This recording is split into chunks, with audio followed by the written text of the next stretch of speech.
evening, everyone. How are you? Thank you for coming out tonight. So tonight, what we're going to do is we're going to talk about how you can stretch art as far as you think it's going to go, and when you think you've gone far enough, you stretch it even further, and how art can be a catalyst for social change. And when I say that, I realize it sounds sort of like a cliche, but we have tested that for the last 30 years, and we have seen how effective art can be. So we're going to talk about our program, how it started. I'm going to show you some very inspiring images, and then I want to leave time for questions. So our program, so my path, as you heard, I started out painting murals in Los Angeles. I was, as you just heard, a double major at Stanford, fine art and political science. I thought I was an artist who eventually would go to law school. I moved down to LA, which was really, at the time, very lucky because the city of Los Angeles had amazing murals.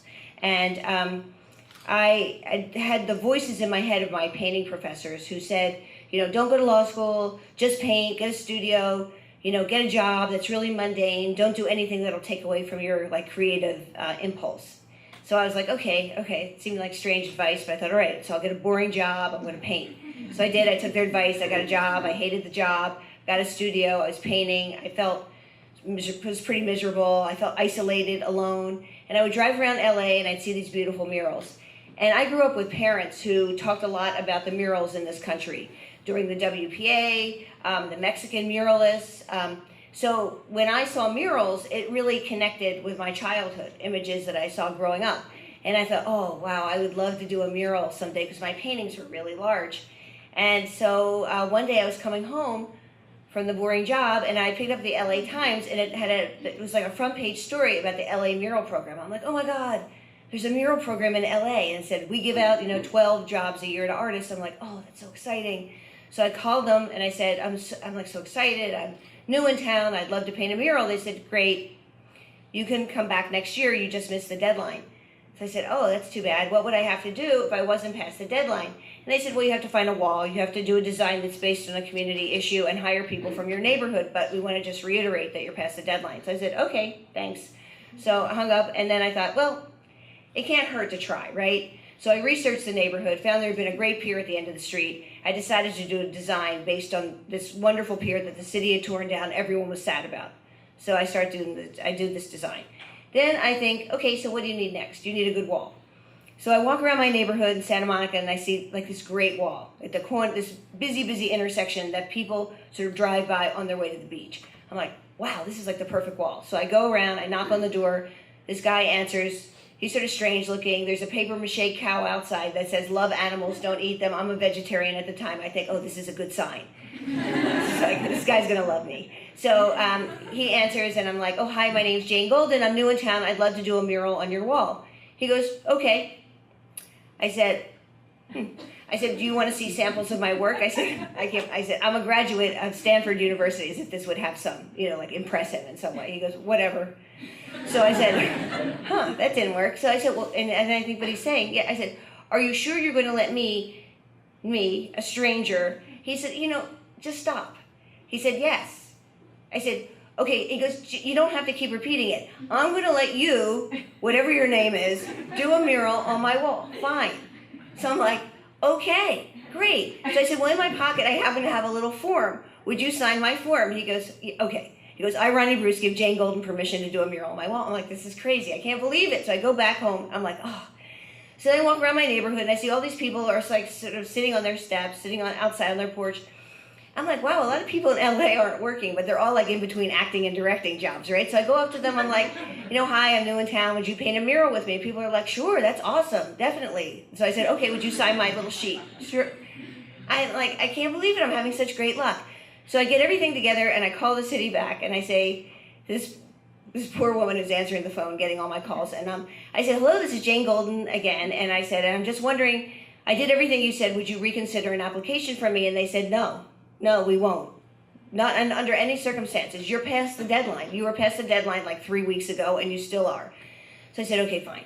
So then I drove downtown, and I dropped off my little package on the director's desk, just in case.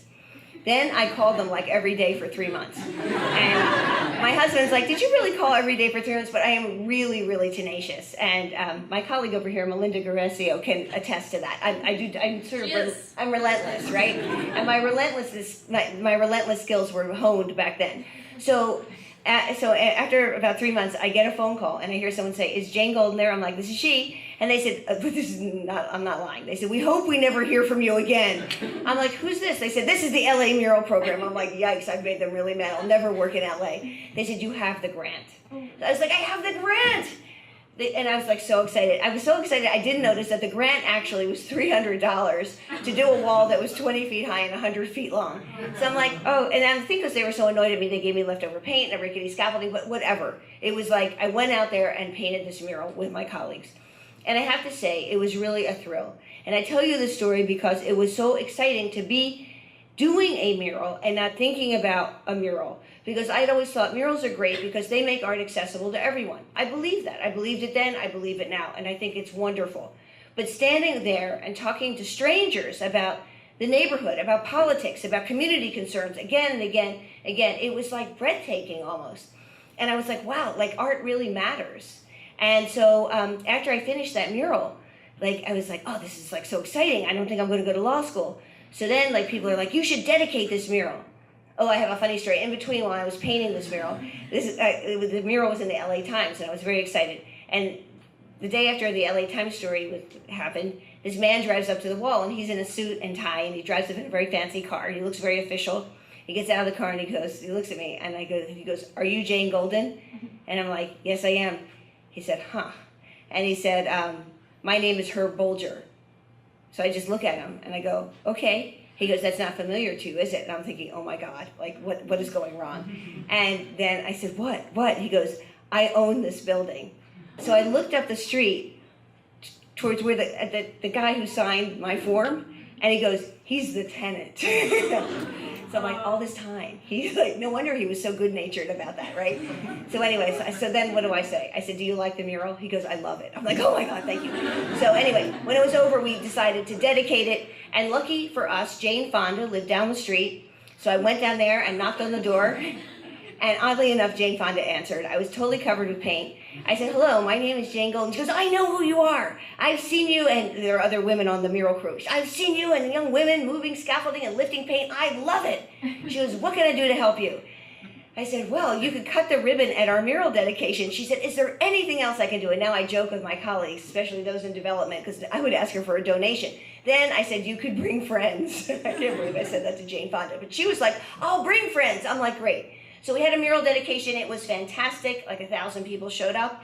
And it showed me like the power of art to really engage people. I then started painting murals, working with kids on probation. I got really sick because I have lupus. And I came back east. I grew up in Margate, New Jersey. And after I started to get my health back, I decided I would not go to Los Angeles. I wouldn't go back there. I would instead stay in Philadelphia. I stay in the area of Margate, Philadelphia.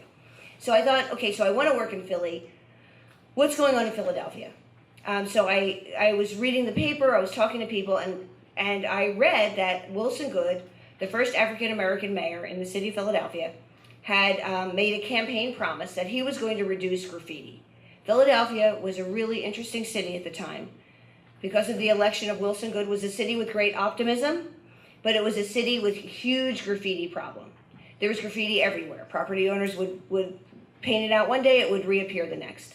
And so he said, I'm going to create an anti-graffiti network. And it occurs to me, he said, that a lot of the kids writing on walls like art, and I'd like to have an art component. I read that and thought to myself, that could be my job. There's no other indication that this could be a job other than my own excitement about this. So I sent my resume to the mayor's office, knowing that I could call every day for the rest of my life, should they not call me back. So, but a few weeks later, I had gone to the movies. I came home, because I was still living at home with my parents because I was getting my strength back, and my dad said to me, you're not going to believe who called tonight. I said, who? He said, someone from the mayor's office in Philadelphia. I'm like, what? He said, yes, a man named Oliver Franklin. He's the head of arts and culture, and he works for Wilson Goode, and he knows your work in Los Angeles, and he'd like you to come in for an interview. I was like, I can't believe it, right? So I didn't sleep. I wake up. I start calling the office probably at 6 in the morning. Finally, I get someone, they say, come in a few days. I go up, I see Oliver Franklin. He says, look, your work is good. Wilson Good definitely wants an art component. I'm sending you to this young guy, Tim Spencer, new executive director for anti-graffiti. I go over to see Tim Spencer. The office is just pandemonium, right? There are kids everywhere. They have backpacks that make clicking noises. Like, it seems as though some people are like writing on the walls in the hallway of City Hall Annex. They're police officers. I'm like, oh my God, what is going on here? I go back, I meet with Tim Spencer. He looks at my resume really fast. He goes, okay, you're hired. You'll have about 1,000 kids, graffiti writers. He said, you know, I'd like an art program. I'm going to give you some art supplies. Your salary will be $12,500 a year. Your title will be field representative because we don't know what else to call you. And good luck. It was a really quick conversation. The good luck really happened. So I was like, okay, that's great. And then I said, do you think I could have a little more information? Which he gave me. He said, there are 12 community organizers and you. The organizers are going to help clean up the city of Philadelphia, find graffiti writers. Those who like art will be sent to you. There is an amnesty pledge. This is why everyone looks so happy there. They're all swearing that they're never going to write on walls for the rest of their life. After they take the oath that they're not really going to follow, they are then, they do scrub time. After they do scrub time, they can decide what part of anti-graffiti they'd like to connect with. He said probably a lot of them will want to connect with you. So I said, okay, great. So that sounds good. So I said, oh, where are my art supplies? He said, right here. He went under his desk, he gave me a box, and in the box there were magic markers and paper. And then he walked me down the hall to, I guess, what had been a closet, and he goes, and here's your art room. I'm like, thank you, thank you. In the meantime, I'm walking through what looks like a police drama on television because all this, like, stuff is going on. Like, people yelling, screaming, running, like, people spray painting. I'm like, ugh. So I felt like I'm living on the edge, you know, and I had always, like, in my life, I really love reading crime novels, and I felt like I am now in a crime novel. So I started working with these graffiti writers. So then, a few weeks later, I got an assistant, and this was my assistant. And he was a notorious graffiti writer. And I realized that through Tran and through talking to other graffiti writers, there were a couple things that were very true. One, the graffiti writers did like art. They did know about art, that they were looking for opportunities to create work. I also realized very early on that anti-graffiti was a visionary program. I think I say this now with much more perspective than I had then. I say this to you now because of years of looking at programs all over the world. And why do I use that term visionary? I use it because the seat of power was open to kids from every neighborhood of the city. So when I say that our work back then and today was about art making, that is just a small part of the story. I actually feel that our work is about equity and justice. And I started to believe this back then. I started to really get it, that so many young people in the city have talent and gifts and potential that has sadly and historically gone unrecognized, and that we had a huge obligation to do the best we could on their behalf. I also felt like, and I feel this now very strongly, that Wilson Good was actually very brave, because he cited a problem in a city, and he said, I'm going to actually do something about it. And I'm going to do something about it by putting funding on the table, government money. Government money. I don't think this would happen today. $6 million is what he invested to try to reduce graffiti. Now, in my life, I have worked with a lot of elected officials, and I have heard elected officials talk about a lot of things, and I have seen a fraction of them really act on it. And he was brave to do that because he said, I'm going to do it, and I'm actually going to clean up Philadelphia and work with the kids who are writing on walls. That's what I'm going to do. I could go out there with beige paint and paint it out. Every city across America is doing that. I'm actually going to provide opportunities for young people. And of that $6 million, guess what? Most of it went for salaries in the summer and after school and during the school day for kids who had dropped out of school for young people. It was absolutely incredible. It was extraordinary. And people were not necessarily thrilled about this, right? People were like, oh, it's a waste of government money. What about this? What about that? You know, if I had $1 for every naysayer and cynic I met back then, we'd have an endowment at Mural Arts, because people are like, it's never going to work. And I'm like, it's my time. If we're wasting our time, I guess we'll find out about it soon enough. If it works, great. If not, we'll find out. And it's like, I wanted to say, and it's really not your business, is it? But I didn't. I was always polite and smiled. Anyway, it was a fascinating time to be in Philadelphia. So what happened is, I started to have serious conversations with the graffiti writers, started to really try and infiltrate the graffiti world. I felt almost like an anthropologist. And for me, what was fascinating was that one night, Tran, the assistant, brought many of these guys over to my house, uninvited, of course. Tran knew where I lived because I was using my own art supplies. And they introduced themselves to be as Knife and Baby Rock and Disco Duck, and I was like, oh my God, I can't believe all these graffiti writers are in my living room. It was nerve-wracking. But they were intrigued by my art books, and they started asking me about their favorite artists: Mark Rothko, William de Kooning, Hans Hofmann, Andy Warhol. Here were kids who had dropped out of school in 10th grade, who had an uncanny knowledge of abstract expressionism as if they had gone to college. In their black books, which they carried around all the time, they had amazing drawings. And when I asked them how they learned from comic books and had been drawing since they were 5. It was not in school, it was not in the rec center. And so it really put me on notice and our organization about what kind of programs we were going to offer young people. Because often the bar is set pretty darn low. And I was like, look, we have to raise it, right? So I said to them, I was like, look, I think you should sign up for anti-graffiti, because most of them were resistant. And I said, you love art. You can do something artists in America would love to do. You could get paid to paint. But you have to sign the pledge, and you have to pay your dues, and then you can come in. And we can go to New York to the Museum of Modern Art, and you can look at Matisse and Rothko and Picasso and all these artists that you talk about. They love Robert Rauschenberg. I said, let's go look at Rauschenberg's work. That's great.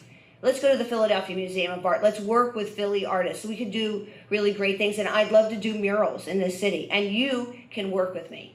And at first they were resistant, and they didn't want to do it, and we went back and forth, and then they would say yes, and they'd say no. Then they wrote my name, Cool Jane, and Cool Jane all over the city. I was like, I've never been cool my whole life. This is, stop writing my name. Don't write your name. Don't write my name. Don't write anybody's name. I work for the mayor. This is not funny. My former boss was always going, who's Jane? And I'm like, someone somewhere with a similar name as mine. Darn. And so I was really inspired by them. And so I thought, we're gonna do murals in Philly. That's exactly what we're gonna do. So we started driving around neighborhoods that had been decimated for years with blight and graffiti, crime, and we would talk to people about art. And people would say, we're not interested. We're really not interested. We really want to talk about housing, and we want to talk about jobs, and we want to talk about the fact that our neighborhood has been marginalized forever. And we really are happy that Wilson Good is the mayor, but you have to understand our skepticism. So we would say, well, we'd like to really come to a meeting. Can we come to a meeting? And finally, people invited us back. And here in North Philadelphia, in Strawberry Mansion, Miss Rachel Bagby, who was a community leader there, sort of took me under her wings, and she really inspired and mentored me, as did many other block captains in Philadelphia. And I'll be eternally grateful forever to the African-American women in the city of Philadelphia who really mentored me. And we started to meet with this community group. And I give them a lot of credit, because when we showed images of murals from around the world, I always brought my art books from, mural books from San Francisco and Chicago and LA, and talked to them about what murals could do. Finally, Miss Rachel Bagby said, you know what, it's so interesting, because when I think about it, the only visual stimulation we have here are the billboards advertising alcohol and tobacco. And our kids are not going to have beauty, and guess what, we're not going to the Philadelphia Museum. And maybe there's something to what you're saying. So we were like, well, what do you want? And she said, wow, you're asking us what we want. That's so unusual. Things are either not done or done to us, but no one asks us what we want. And so we didn't get it then. There's a phrase being used now amongst activists, academics, curators called social practice, and it means that the journey to create the object is as important as the object itself, and what happens afterwards has equal value. It's all important. I realize now that we've been doing social practice for 30 years, and I feel so proud of it. Because they are sitting in churches or in people's living rooms or in rec centers with groups of really virtual strangers. People started to open up about their lives, their stories, their struggles, their aspirations, their histories, all of it. And it was like holding up a mirror to people and saying, your life counts. You matter. And suddenly people would say, you know what, I grew up on a family farm, and I grew up on a farm in the South, and I want my kids and grandkids to know about where I came from. I don't want it to be a secret. I'm really proud of that. And then other people said, we want Dr. King or we want Malcolm X. And then you know what happened? We would do the mural, and the lot in front would get turned into a garden because people would clamor for other services. They'd say, well, wait a minute, we were part of that. Look at this ground in front that's filled with debris and crack vials and syringes. We don't want to take it. We were like, you're right, you shouldn't take it. And then what else? What else could we do? And people would talk about city services, and we designed a resource guide to demystify city services. Why shouldn't people in neighborhoods that are struggling get services? Of course they should, right? And my former boss was always saying to me, you know, the streets commissioner called me and said a group of artists complained that the pothole needs to be fixed at 20th and Diamond. Is that you? And I'd be like, yes. And he goes, okay, well, that's interesting. And we were like, we're advocates, because that's how we saw ourselves, on the front lines. But what was so interesting about anti-graffiti for me is that it was like getting 3 graduate degrees, actually. I mean, I didn't really know about navigating city government or working in communities of color. I was a white person from New Jersey who had spent a number of years in California. The reason I had access is because of Wilson Good and Tim Spencer and the kids I worked with. It was a privileged position to be in, and one that was highly unusual. And I never, ever, ever took it for granted, not for a minute. And so we wanted to be as respectful as possible. We wanted to hear what people had to say and then deliver on that and keep our word. So we started doing murals all over the city. And what we noticed is when we started doing murals, no one would touch the mural. Even when we started priming and putting up our grid, the graffiti would stop. And people would say in the beginning, oh, those walls will get defaced. Well, guess what? There was such a sense of ownership. The murals became a beacon, a focal point, and ultimately a catalyst for positive change. And if you had met me in '84 and said, Jane Golden, what do you think murals are doing? I would have said, they're pretty, they're nice, they'll impact the kids. I wouldn't have told you that this was really activism, because that's what it was. Because no matter what we were doing, other things started to happen. Now today, I wake up every day and I ask myself, and we ask ourselves at Mural Arts, how are we going to move the needle? But back then, we were just going day to day to day and seeing things happen. And it was really extraordinary.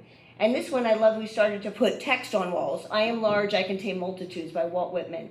And then the Dr. J mural came along, and this was like life-changing. This is by Kent Twitchell, very famous artist from Los Angeles that I had worked with in LA.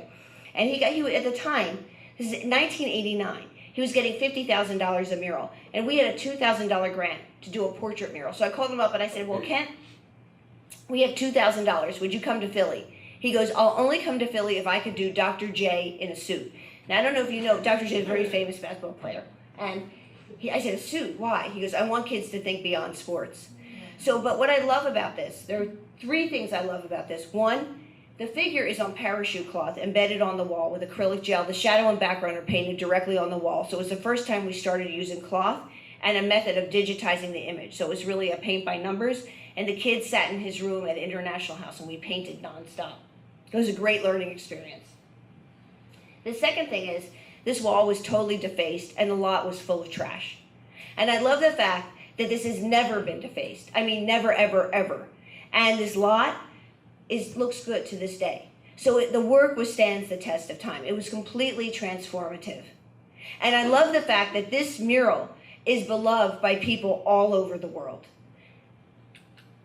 And then what happened is that my former boss passed away, and I decided that I was going to give this up and go to law school.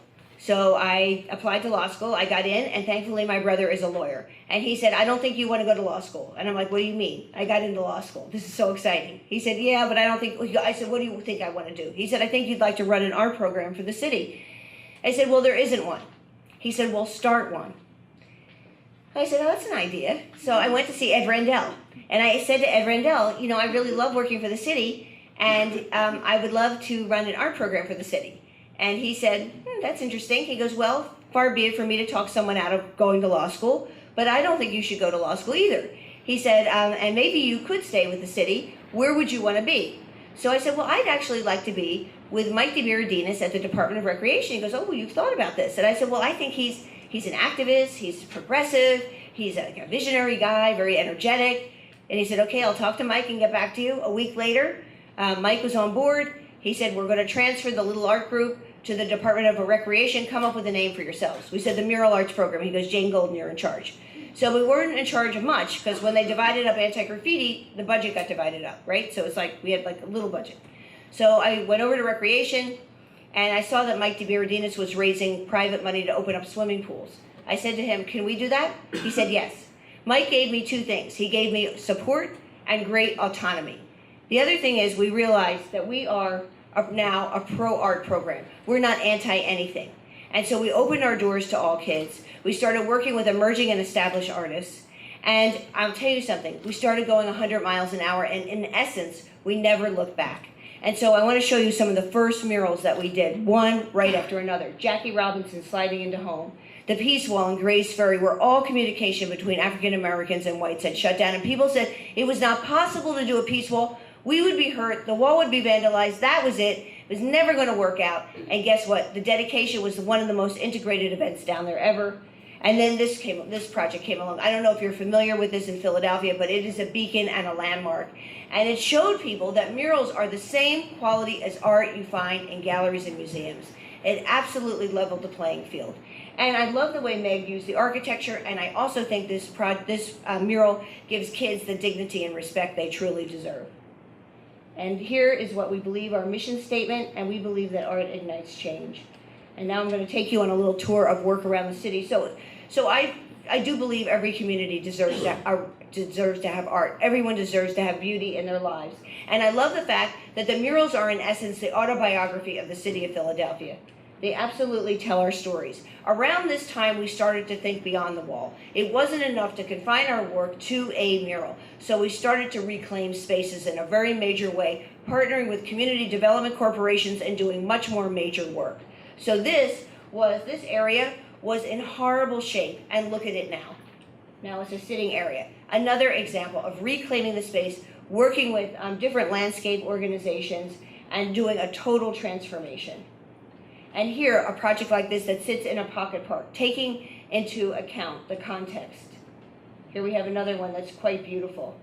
Here before and after.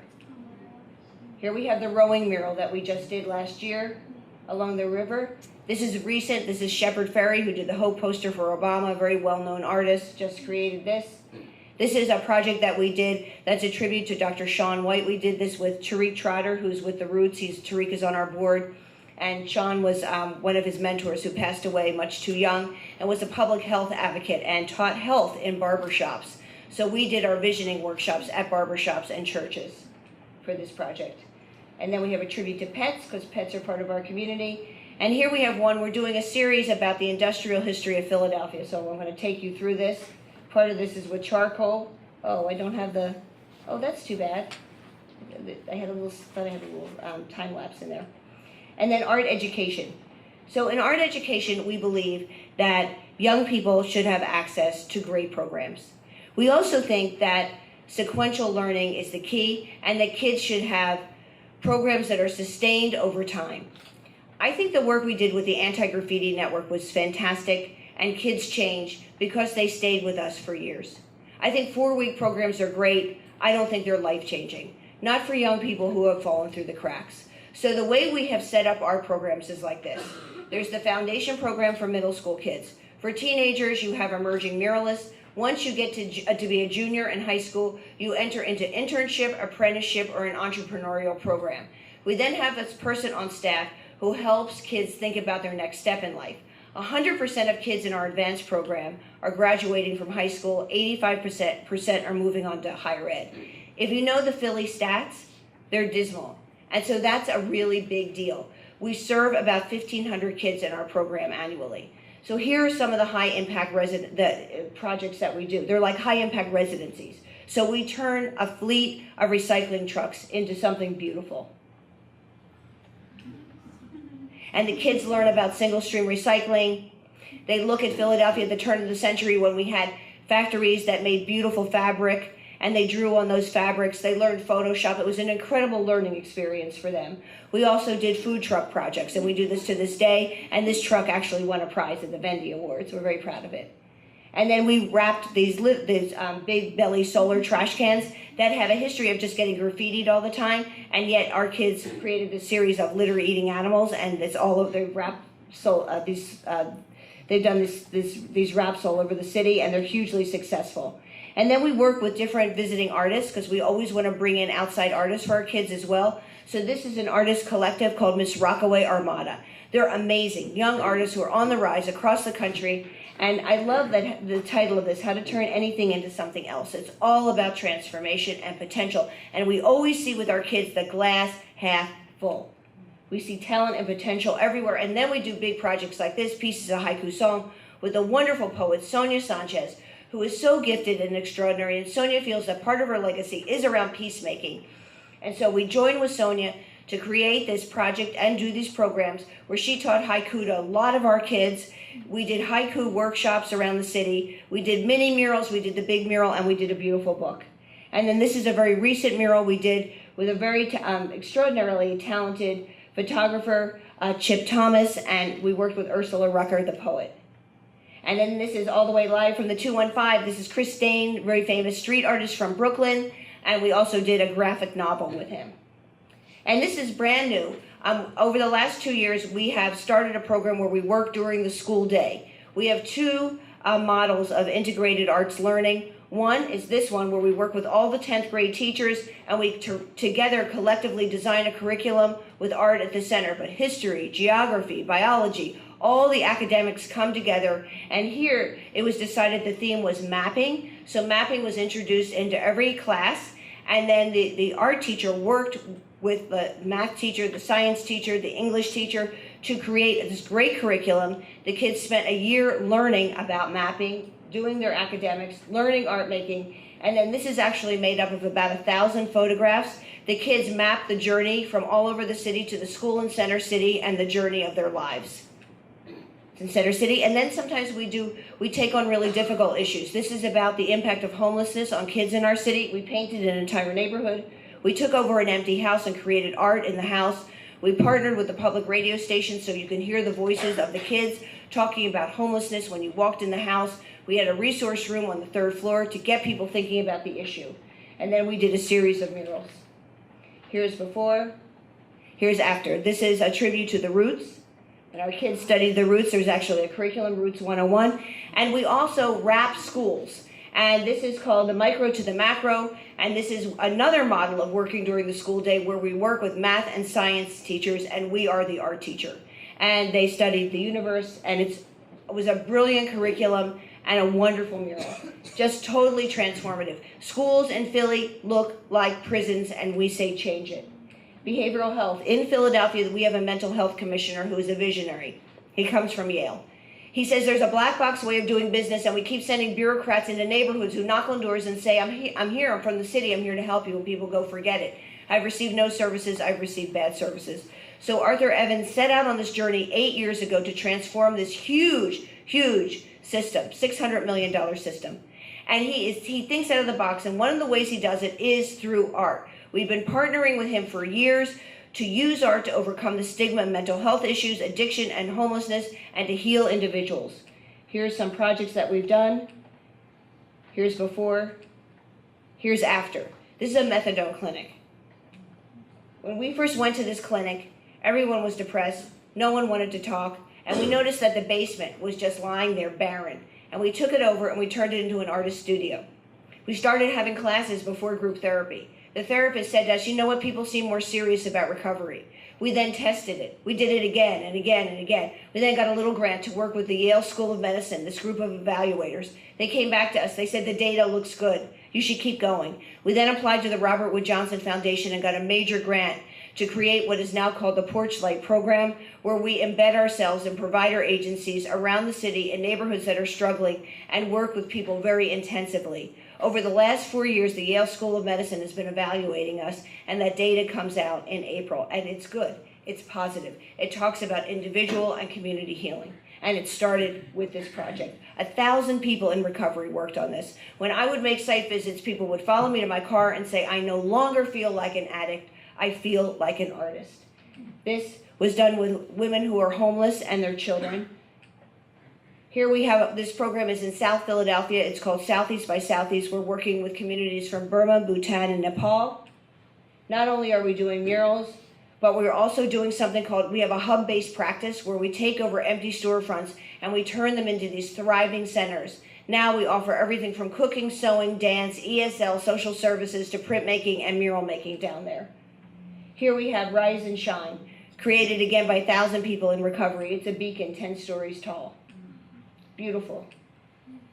And then restorative justice, over 2 million people are incarcerated in this country. So what's our response to this? Every issue that's on the desk of Mayor Nutter and City Council should be on our desk as well.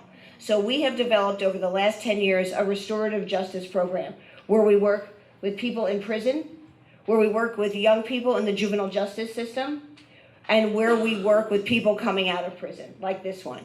We now have a program called The Guild, where we train people in mural making and design, landscaping and building skills, and we reclaim public spaces in the city and turn them into spots of beauty. Here are people who come out of prison who feel like they have nothing, and their future is that they're going to go back. And instead we say it does not have to be the case. And as we transform individuals, they in turn transform the built environment in Philadelphia. This is truly restorative justice because everybody is working collectively to change the narrative of crime. And here we are restoring public spaces. In Philadelphia, there are hundreds of small recreation centers. The city will never have enough money to fix these centers up, but guess what? We can fix them up. This is a win-win for everyone. It's a low-cost way of making our city better and healing individuals. Look at that, the community garden, 27th and Master. Here, this project is about the impact of prison on families. There are QR codes built into this, so when you go up to it with your phone, you can hear the voices of people who we worked with. This is brand new at 10th and Spring Garden. And Restored Spaces is where we reclaim schools. And we have an environmental curriculum, and we teach kids to be stewards of the future. And we work with architects and designers and ceramic artists and artists. This is about global climate change. And we also build outdoor learning structures. Like here we worked with recycled materials and created an amphitheater. This is a seed wall. The seeds will fall down and grow. And here we have these little silhouette projects that we did. And then we feel a huge responsibility for the collection we're creating. We have almost 4,000 murals in the city of Philadelphia. So we have a wonderful advisory group chaired by a person from the Getty Museum. This is the Keith Haring wall. We just restored this last year. This is a 23rd and Chestnut, beautiful new mural. And public art and civic engagement, you might know about this, the Love Letter Project by Stephen Powers, 52nd story walls you can see from the L train, all about love. Steve started out as a graffiti writer, became a very famous artist in New York. They're wonderful. This is Mi Jin Yoon. She is head of the architecture department at MIT. This is Light Drift. It was a temporary public art project. You could change the color of the orb from the shore. This is the airport, 85,000 square feet. What I love about this is about the dancer in all of us. If you talk to the lead artist who's a photographer, he says, everybody is beautiful. Everyone is photogenic. I don't want to hear about it. Like in our society, we don't talk about it. We're going to change it. We're going to shift the paradigm. What I like about this, besides that, which is very inspiring and hopeful, is that the team that painted this came from our restorative justice program, came from art education. We are shifting the paradigm about how public art is made. Who makes the rules that public art has to be made by a lone practitioner? Why for so many years was it something that was so elitist and precious? It does not have to be this way. So I think it's really a fascinating time for public art, and we're creating a gallery of street art in Center City. I know this is sort of strange, but I love it. Kenny Scharf. This is Howard Nazem, two artists from Berlin who live in Brooklyn. This is a sculpture that we did at the Navy Yard by Virgil Marti. This is about the impact of work on people's lives. Here we have Philly painting by two artists from Holland. This is Haas and Han. And we found out about them because they were working in Rio painting the favelas. And we got a big night arts challenge to transform 61 buildings along Germantown Avenue. We hired people from the neighborhood. The group we hired have gone on to form their own sign. They have their own sign company now. Look at that, the ribbon of color. And it was like a tipping point there. There's a fabulous art program there called the Village of Arts and Humanities. And they're doing fantastic work. Now, they would do good work anyway, but I think like sometimes like when outsiders come in and do something great and really exciting, and we worked with the village and community leaders, it was just exciting. And the village took that torch and they're running with it 100 miles an hour. That's fantastic for us.